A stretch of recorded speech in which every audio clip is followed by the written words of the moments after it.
Welcome to Study Loop. Okay, so this question is asking about a refrigerator with a coefficient of performance of 2.1. The coefficient of performance is equal to QC over the work is equal to 2.10 in this case. So if we rearrange this, we can get that the work is equal to QC, which is the heat absorbed over the coefficient of performance.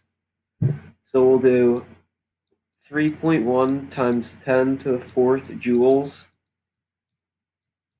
over 2.1, and that will give us 1.48 times 10 to the fourth joules.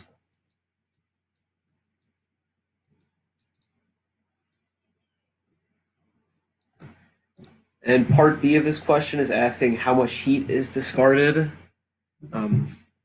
So we know that the input energy is 3.4 times 10 to the fourth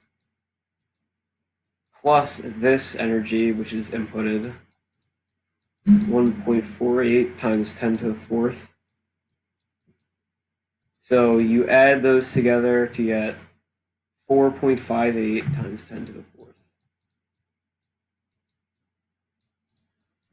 And that's in joules.